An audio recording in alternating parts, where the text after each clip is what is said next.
बिस्मिल्लाहिर्रहमानिर्रहीम। Dear student, natural history of disease transmission के second part के हवाले से हम बात करते हैं। जिस तरह पहले पार्ट में हमने एपिडेमियोलॉजिकल ट्रायड की बात की कि किस तरह जो है वो एक डिजीज जो है वो ट्रांसफर होते हैं एक इंसान से दूसरे इंसान के में, और उसके लिए कौन सी फैक्टर का मौजूद होना ज़रूरी है। इसमें हमने दो फैक्टर की बात की।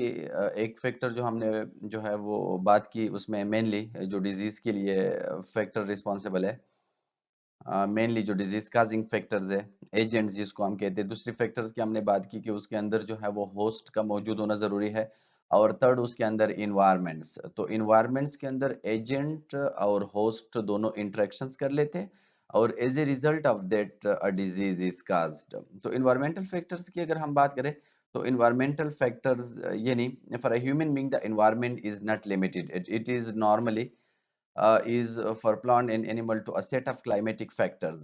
For example, for men, social economic condition are more important than the main annual temperature. देखिए, अगर हम इन्वायरमेंटल फैक्टर्स की बात करें तो इन्वायरमेंटल फैक्टर लिमिटेड नहीं है।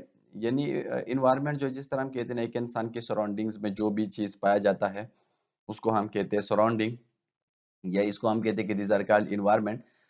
तो देखिए, नॉर्मली उसके अंदर जो है प्लांट्स, एनिमल, या इसके अलावा उसके अंदर जो क्लाइमेटिक फैक्टर्स होते हैं, ये सारी चीजें इन्वायरमेंटल फैक्टर्स है। इसके अलावा कुछ सोशियो इकोनॉमिक कंडीशंस भी है मेल के लिए, वो भी इन्वायरमेंटल फैक्टर के अंदर एक मेजर रोल जो है वो प्ले करते हैं। तो इन्वायरमेंटल फैक्टर जो है दे आर ब्रॉड्स, ये तादाद में ज्यादा है। They are not limited just like to a humans, जो कि एक इंसान के सराउंडिंग्स में पाए जाते हैं, या एनिमल्स, बल्कि ये क्लाइमेटिक फैक्टर्स भी हो सकते हैं, सोशियो इकोनॉमिकल कंडीशन। इसके अलावा मेन के अंदर जितने भी उसका जो है टेम्परेचर्स है, जितनी भी कोल्डनेस है, मल्टीपल फैक्टर्स जो है they play role in the environments. अब जिस तरह हम बात करते हैं कि फिजिकल इन्वायरमेंट्स, इसके अलावा biological environments and psychosocial environment. Psychosocial यानी the interactions of the human beings जब एक दूसरे के साथ होता है, तो उसकी वजह से एक इंसान की सोसाइटी के ऊपर, एक इंसान की मेंटेलिटी के ऊपर जो इफेक्ट होता है, उसको हम कहते हैं कि these are called psycho social factor. तो ये सारी चीजें जो है वो भी रोल प्ले कर लेते हैं। They are also the environmental factor. Physical environment के अंदर अगर हम बात करें, यानी the term physical environment is applied to non living things and physical factor. For example, air है, वाटर है, सॉइल है, हाउसिंग है, क्लाइमेट है, जियोग्राफी है, heat, light, noise, debris and radiation. यानी मतलब यह है कि फिजिकल इन्वायरमेंट के अंदर जो है, जो फिजिकल हमारे चीजें हैं इर्द गिर्द जो पाए जाते हैं, जिसमें एयर है, वाटर है, जिसमें ज्योग्राफी है, इसके अलावा हीट, लाइट, जितनी भी चीजें हैं, इसको हम कहते हैं कि these are called physical environment. इसके बाद दूसरा जो इन्वायरमेंट, उसको हम कहते हैं बायोलॉजिकल इन्वायरमेंट। बायोलॉजिकल इन्वायरमेंट के अंदर वायरसेस है, बैक्टीरियाज है, उसके अंदर जो है बाकी ह्यूमन बींग्स है, उसके अंदर एनिमल्स है, उसके अंदर जो है वो प्लांट्स है। यानी जो भी लिविंग थिंग्स है जो इंसान के सराउंडिंग्स में पाए जाते हैं, उसको हम कहते हैं कि these are the part of biological environment. यानी इसके अंदर जो है लिविंग थिंग्स है which surrounds man, including man himself. इसके अलावा the living things are the viruses and other microbial agent, insects, rodent, animals and plants. जिस तरह हमने बात की कि देखिए, बायोलॉजिकल से इन्वायरमेंट के अंदर एक इंसान और उसके सराउंडिंग्स में जो बाकी ह्यूमन बींग्स है, they are also the part of biological environment. इसके अलावा जो लिविंग थिंग्स है, जिस तरह वायरसेस है, बैक्टीरियाज है, रोडेंट्स है, ये रेबिट्स, कैट्स वगैरह, एनिमल्स, प्लांट्स वगैरह, all these are the factor and all these are the different component of the biological environment. तो मतलब ये है कि इसके अंदर मल्टीपल जो है वो फैक्टर इन्वॉल्व है। इसके बाद जो थर्ड टाइप है, इसको हम कहते हैं साइको सोशल इन्वायरमेंट, यानी those factor affecting personal health, health care and community well-beings that stem from the psychosocial makeup of individual and the structure and functions of social group. देखिए, psycho social environment के अंदर जब इंसान आपस में मिलते हैं, कम्युनिटीज बना लेते हैं, सोशल ग्रुप्स बना लेते हैं, तो उसमें बहुत सारे ऐसी फैक्टर्स है जो कि इंसान और उसकी हेल्थ को, ह्यूमन और उसकी हेल्थ को इफेक्ट करा देता है। जिस तरह अक्सर क्राइम रेट से, अनएम्प्लॉयमेंट से, ठीक है, lack of privacy है, lack of security है, all these are different psychosocial factors that affect the environment, और this type of environment we call them a psychosocial environment। यानी psychosocial environment में एक इंसान का जो individual जो psychosocial मेकअप होता है, जो इंटरेक्शंस होता है, और जो सोशल ग्रुप्स होते हैं उसके जो स्ट्रक्चर्स होते हैं ये भी इंसान और उसकी हेल्थ को अफेक्ट करा देते हैं। And these are called psycho social environment, यानी साइको मीन्स माइंड और सोशल मीन्स सोसाइटी। और इस तरह जो इन्वायरमेंट्स होते हैं उसको हम कहते हैं कि these are called psycho social environment. इसके बाद ये जो सबसे मोस्ट इम्पॉर्टेंट कंसेप्ट है इस चैप्टर का, इसको हम कहते हैं natural history of a disease. देखिए, अगर हम थोड़ा सा ब्रॉड लेवल पे बात करें, natural history of a disease, जिस तरह हम कहते हैं ना natural history of a disease, तो ये तीन वर्ड्स का कॉम्बिनेशन है, natural history of a disease. देखिए, natural history of a disease का मतलब यह है जब एक बंदे के अंदर माइक्रोब्स इंट्रोड्यूस है और ये माइक्रोब्स जो है हम उसके प्रोसेस को देख ले जब तक वो ह्यूमन बॉडी के अंदर जो है वो डिजीज काज करे, यानी उसकी एंट्री से लेके उसकी डिजीज का जेशन तक जो पाथवे है, जब हम उसको ऑब्जर्व करें तो उसको हम कहते हैं natural history of a disease without any interruptions, with the help of intervention. यानी हम कोई इलाज नहीं करते, हम कोई उसमें इंटरवेंशन नहीं करते। जब एक माइक्रोब्स इंसान के बॉडी के अंदर इंट्रोड्यूस है तो उसकी एंट्री से लेके उसकी डिजीज का जेशन तक जो पाथवे है, जो रास्ता है, उसकी स्टडी को हम कहते हैं कि natural history of a disease. ये बहुत ज्यादा जरूरी है।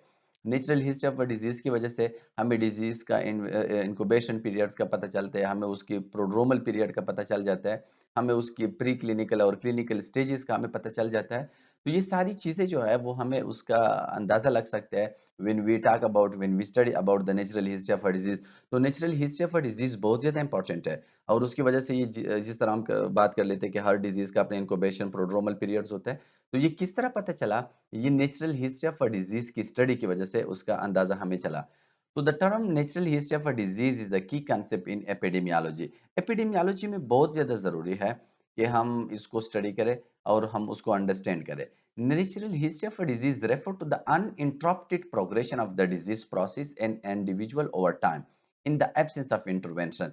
यानी इसमें हम जो है डिजीज की जो प्रोसेस है उसको हम इंटरप्ट नहीं करते, यानी इंटरप्ट का मतलब है कि हम उसमें इंटरवेंशंस नहीं करते, हम डिजीज के प्रोसेस को छेड़ते नहीं है, बल्कि जब माइक्रोब्स इंसान के बॉडी में इंट्रोड्यूस है तो उसके एंट्री से लेके जब तक वो डिजीज काज करे, इस प्रोसेस को, इसी साइकिल को हम के natural history of a disease. इसमें हम कोई इंटरवेंशंस नहीं करते, इसमें हम कोई ट्रीटमेंट प्रोवाइड नहीं करते, क्योंकि अगर आप ट्रीटमेंट प्रोवाइड करें और डिजीज की प्रोसेस के अंदर जो है स्टॉपेज आ जाए या डिजीज की प्रोसेस जो है रिकवरी पे आ जाए तो आपको पता नहीं चलता कि natural history of a disease क्या है। तो इसी वजह से इस प्रोसेस को हम अनइंटरप्टेड छोड़ते हैं और लास्ट तक हम डिजीज की प्रोसेस जो है वो डिस्कस कर लेते हैं, उसको ऑब्जर्व कर लेते हैं और वेरियस डिजीज का हमें अंदाजा चल सकता है। Knowledge of the natural history of disease is important disease prevention and control. Disease की प्रिवेंशन में और डिजीज की कंट्रोल में natural history of a disease को अंडरस्टैंड करना बहुत ज्यादा जरूरी है। जिस तरह मैंने बताया कि मल्टीपल कम्युनिकेबल बीमारियां हैं, जब तक हमें उसके पीरियड्स का या हमें उसके मल्टीपल स्टेजेस का हमें पता ना हो कि अभी ये डिजीज कौन सी स्टेज में है, ये रिकवरी की स्टेज में, ये प्री क्लिनिकल स्टेजेस में या क्लिनिकल स्टेजेस में, तब तक जो है वो हम डिजीज को अंडरस्टैंड नहीं कर पा सकते। डिजीज की जो प्रिवेंशन है वो हम नहीं कर सकते, उसका कंट्रोल हम नहीं कर सकते। तो natural history of a disease में हम एक इंडिविजुअल को ऐसा ऑब्जर्व कर लेते हैं कि हम उसको स्टार्ट से लेके लास्ट तक हम उसको अनइंटरप्टेड छोड़ते हैं, विदाउट इंटरवेंशन छोड़ते हैं, विदाउट ट्रीटमेंट छोड़ते हैं और डिजीज की जो प्रोग्रेशन का स्टेप्स है, स्टेजेस है, साइकिल्स है, हम उसको ऑब्जर्व कर लेते हैं। इसके बाद after contact with an infectious agent or following some other physiopathologic event, there is a theoretical point at which the disease process may begin. Without medical intervention the process and.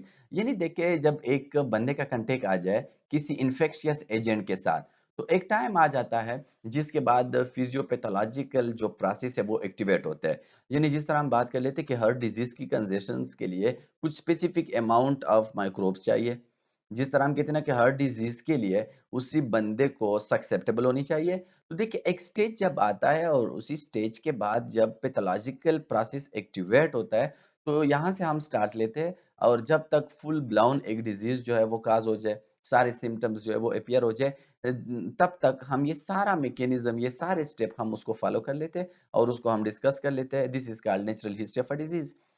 अगर हम interventions ना करें, यानी हम without medical interventions, without any जो है application of treatment, disease की जो प्रोसेस है उसका एंड होता है या रिकवरी के ऊपर, मरीज सक्सेसफुली रिकवर्स होते हैं। कुछ ऐसे डिजीज होते हैं जो कि सेल्फ एरेडिकेटिंग होते हैं, खुद ब खुद विदाउट एनी ट्रीटमेंट। अगर होस्ट का इम्यून सिस्टम स्लाइटली स्ट्रांग है तो वो डिजीज खुद ब खुद जो है वो रिकवर हो जाता है। या एक बंदा डिसेबल हो जाता है किसी डिजीज की वजह से, अगर एक ऑर्गन जो है वो अपना फंक्शन लॉस करे तो एक बंदा डिसेबल हो जाता है या उसका डेथ काज होता है। तो हमेशा जब भी हम डिजीज को विदाउट मेडिकल इंटरवेंशन हम छोड़ दें, तो डिजीज के अख्तिताम इन तीन चीजों के ऊपर होती है। This is very important for the point of MCQs. MCQs में अक्सर ये चीजें जो है वो आते हैं कि डिजीज की जो एंड स्टेजेस है, यानी डिजीज का जो एंड है वो कौन सी चीजों पे हो सकते हैं, तो रिकवरी, डिसेबिलिटी एंड। इसके बाद ही जिस तरह हमने बात की कि सबसे पहले जो है एक बंदे को एक्सपोज होना चाहिए, वो किसी एजेंट को वो जरूर एक्सपोज होना चाहिए। यानी कोई एजेंट्स होना चाहिए, कोई डिजीज काजिंग फैक्टर्स होनी चाहिए। एजेंट्स के अंदर हमने फिजिकल एजेंट्स की बात की, हमने बायोलॉजिकल एजेंट्स की बात की, तो मल्टीपल एजेंट्स उसके अंदर जो है वो इंक्लूड है। इसके बाद एक होस्ट होना चाहिए, यानी एक ह्यूमन बींग्स होना चाहिए, एक कंप्रोमाइज पर्सन होना चाहिए, इम्यूनो कंप्रोमाइज पर्सन होने चाहिए, एक्सेप्टेबल बंदा होनी चाहिए। इसके बाद जब ये दोनों आपस में मिलते हैं, यानी exposure to an agent of host in any environment, किसी इन्वायरमेंट्स के अंदर, तो इसके बाद जो है डिजीज की प्रोसेस जो है वो एक्टिवेट होती है। और डिजीज की प्रोसेस अगर हम यहाँ पे कोई इंटरवेंशन ना करें, हम यहाँ पे कोई ट्रीटमेंट अप्लाई ना करें, तो या बंदा खुद ब खुद जो है वो रिकवर होगा, या डिसेबिलिटी काज होगी, या उस बंदे का डेथ जो है वो काज होगा। तो इस प्रोसेस को हम कहते हैं कि these are called natural history of a disease.